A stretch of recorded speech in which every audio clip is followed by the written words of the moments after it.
Welcome back to The Explainer. Today, we are breaking down an absolutely thrilling 2026 World Cup highlight reel to uncover exactly how Portugal systematically dismantled Uzbekistan.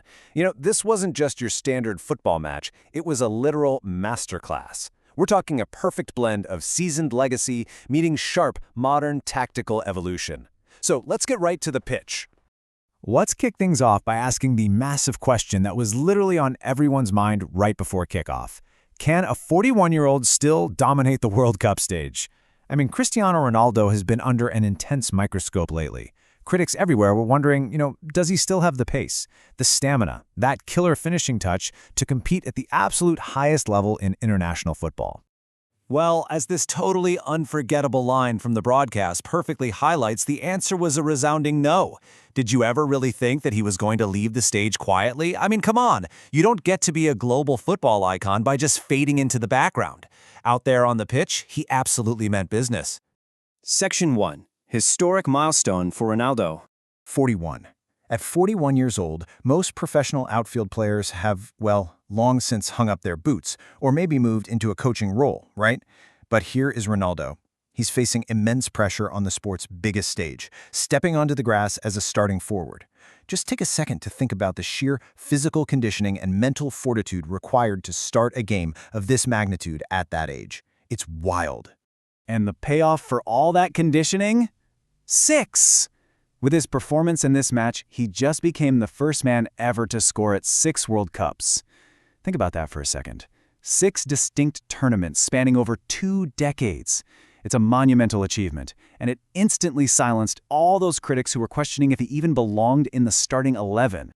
When he secured that opening goal, proving he still means business, you could literally feel the release of tension in the stadium. The broadcast actually noted it was a palpable feeling, the kind that makes the hair stand up on the back of your neck. This wasn't just a point on the board, it was a massive statement goal, a message to the world that everyone who loves football could appreciate. He is still an incredibly lethal threat.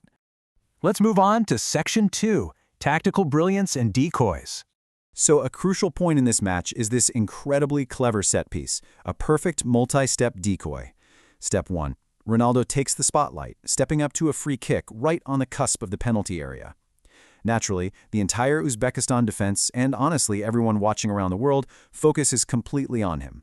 Step 2. In a very clever twist, he simply leaves the ball. Step 3. Nuno Mendes seizes the limelight and absolutely smashes it in.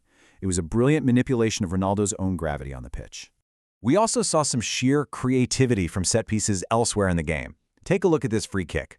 Everyone is fully expecting Bruno Fernandes to either take a powerful shot or float in a standard cross. Instead, he completely fakes the traditional delivery and surprises the defense with a beautifully disguised, low dink pass right into the near post for Ronaldo.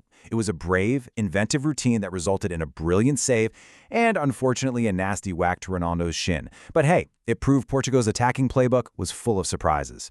Which brings us to Section 3, explaining the VAR drama. Because suddenly, out of nowhere, Uzbekistan's Jahan Janiev unleashes an absolute rocket, a super hit from distance past Diogo Costa. The Portuguese goalkeeper didn't even see it before the net was bulging behind him. It's the exact kind of goal that makes global headlines instantly. However, right amidst the wild celebrations, Portuguese defender João Cancelo immediately rushed to the referee, pleading his case about a foul in the build-up.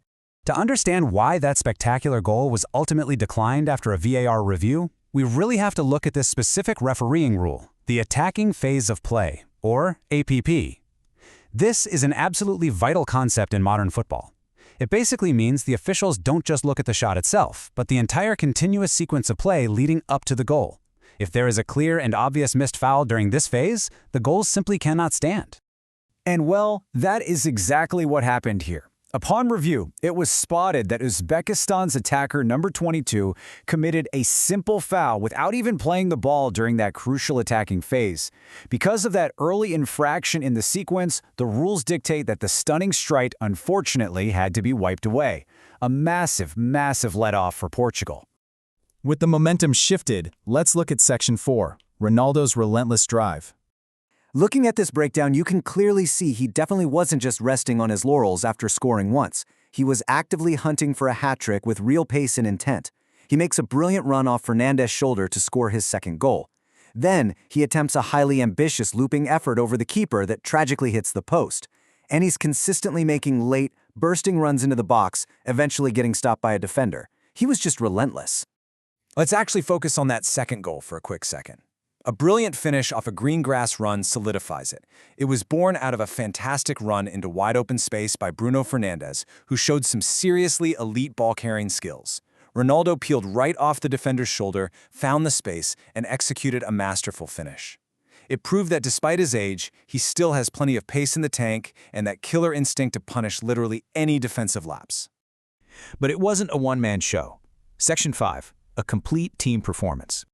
This victory relied heavily on an absolutely incredible supporting cast. I mean, look at this. You have Bruno Fernandes providing elite ball carrying and pinpoint assists. You have Nuno Mendes stepping up to smash in that crucial decoy free kick goal. João Felix provided constant aggressive pressure, eventually forcing an untidy own goal from Uzbekistan. And finally, you've got Rafael Leao, who just calmly sealed the match with an unstoppable top corner finish for Portugal's 5th goal. Ultimately, while Ronaldo naturally grabs the headlines, this quote perfectly summarizes the reality out there on the pitch. Portugal are determined to show everybody they're singing from the same hymn sheet. They aren't just relying on individual brilliance anymore. They are a completely cohesive unit working together to systematically dismantle their opponents. And that brings us to our final thought. Ronaldo isn't riding off into the sunset yet, but is this perfectly tuned Portuguese squad the ultimate tournament favorite? Thanks so much for joining this explainer. Analyzing this masterclass leaves us all wondering, with this unstoppable mix of historic legacy and flawlessly executed teamwork, just how far can this Portuguese squad go in 2026?